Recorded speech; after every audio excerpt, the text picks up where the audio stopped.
Hello, everyone. Thanks for watching today. My name is Natalie Armstrong Moton with Marketing Resolution, and I have the great pleasure of introducing a colleague in Southern California, Susan North. Hi, Susan. How are you? I am fine. How are you today? I'm doing very well, thanks. Susan, I want to talk to you about your book. I think that this is such a great topic and such a useful tool for not just those of us who are in the mediation or arbitration business, but for families, for teachers, for, well, pretty much anybody. And so I want to ask you a couple of questions. Now, the name of your book, I'm going to read it so that I make sure that I get it correct. The name of the book is The Opposite of Combat, A Parent's Guide to Teaching Siblings How to Collaborate. How did you come up with the concept for this book? Well, the concept initially came out of a bunch of workshops I did with parents on mediating rather than arbitrating sibling disputes. I feel that being a judge or umpire is a common role that parents fall into. It's sort of the time-honored way. Both kids come to you with a dispute. You hand out justice, they run off. And there's nothing wrong with that, and there's times when arbitration is perfectly appropriate. But I think that for a lot of sibling disputes, mediation is a richer opportunity for relationship building and also for skill building. When you mediate with your kids, you're actually weaning them from needing you to arbitrate. You're giving them tools, you're giving them skills, you're giving them words for feelings. You're giving them a protocol to follow in coming to solutions, and you're also giving them an appreciation of compromise, because I can get the truck from my brother by just grabbing it and running and making him very, very angry. But if we figure out a way to share the truck, then I'm not getting the truck at the expense of the relationship. I'm buttressing the relationship. So compromise starts to look pretty good over time because it supports a relationship rather than damaging it. The specific title of the book comes from the word combat. Backwards is the mnemonic device for parents to follow. I wish I could say I invented it. The mediation protocol, I learned training as a mediator, but TAB-MOC, combat backwards, is talk, acknowledge, brainstorm, mull over, which is negotiate, organize, and contract. It's all the steps in a mediation, and it helps you sort of stay on track and figure out where you are, and it helps give some order. I ask parents to do what mediators do before any mediation, which is to give ground rules. Every family will have its own little ground rules, like no shouting, no eye rolling, if you have teenagers, no sarcasm, no interrupting. And of course, the reason you have ground rules is because people break them. And then you've agreed to the ground rules, so now you can say to them, hey, we agreed no sarcasm, come on, you know.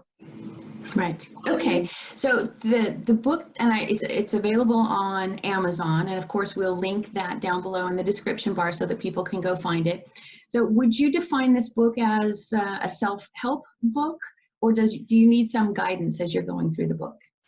I think I would call it a self-help book. It gives a technique and lots of explanations of why you do this, and also tips how to make the technique work, tips for mediation, really, tips for listening, tips for talking, tips for power balancing, things mediators use all the time. But if you have a 15-year-old girl and her 7-year-old brother, you're going to have to do some power balancing to make the process feel fair, because the girl, being older, is more mature, she's probably more articulate, maybe a little more self-regulating, maybe not. She's 15, maybe she's not self-regulating at all. But you do power balancing in mediation so that you come out with something that's fair. Right. That feels fair to the two people in the mediation. And then I can see how valuable having a tool like this would be in a blended family environment. Oh, yes. And so, because in particular, that's a really difficult parenting environment already. And so if you had a book like this, I think that it would make being a step parent a much easier thing to do. Thank you. That is a great point, because for a mediator to be neutral, this is the key thing. You have to have your neutrality. If you're not feeling neutral, don't mediate, right? But if you are letting the kids figure it out, there's less chance that kids will think that you are taking sides or that you're favoring this one or that one. So it's also good for parents of singletons. Maybe you take a child on a vacation. If you have somebody else's child with you on vacation for a week or two, it starts to feel pretty much like a sibling relationship, because there's going to be some squabbling, and you want to be fair. So by stepping away from the idea of arbitrating and stepping into the idea of mediation, which lets the kids figure it out, you're just asking good questions. That's all you do as a mediator, is just question after question. Let them do the heavy lifting. It protects neutrality. It protects fairness, I think.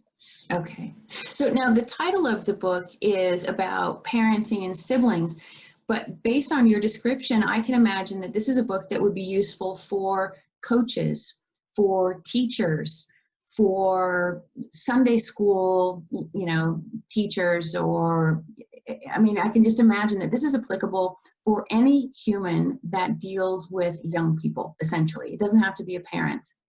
Absolutely. Absolutely. I think I aimed it at parents because I think parents are locked in this idea that they should arbitrate, because it's such a time-honored way of dealing with things. And a lot of teachers do have a little bit more skill in mediation because they learned it or someone mentored them. But anybody who works with kids can use these techniques to good advantage. Right. And, I love that. I love that it's applicable, that, you could read a book and then just say, oh, sure, I've got one of those, and here's what you do. Here's how you handle that. Here's how you step away from that. Here's how you engage that.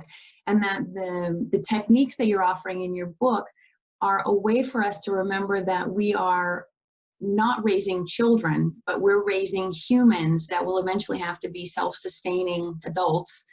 And exactly. And the goal is to make them appropriate adults, because they have to live with the rest of us. And we want to live with the consequences of your parenting that are positive, not negative.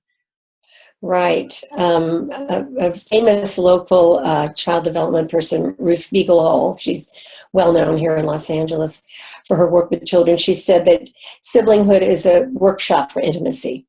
And I think that if you can work out those things in the home with kids, they will take those skills to the the play yard. They'll take it to school. They'll take it with them to the dorm at college, where there's all sorts of encountering new people that they've never met before and all sorts of complications. They'll take it to the workplace, into the community. They'll be better citizens of the world.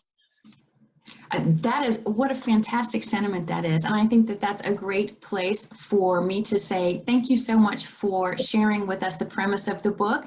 I know it's going to sell gangbusters, because it makes such a positive impact on pretty much everyone, the entire world. Thank you so much for having written it. Thank you so much for talking to me today about the book. I, of course, will put the link in the description bar, and I look forward to reading it myself. Thank you, Susan. Wonderful. Thank you so much for this opportunity. Oh, it's absolutely my pleasure. Listen, everyone, as always, I encourage you to click on the description bar, click the link, find Susan's book. Even if it's not for yourself, maybe it's for a neighbor, a family member, a friend, a teacher that you love and adore, a coach for your children's athletics team. But as always, thank you for watching, and be good humans.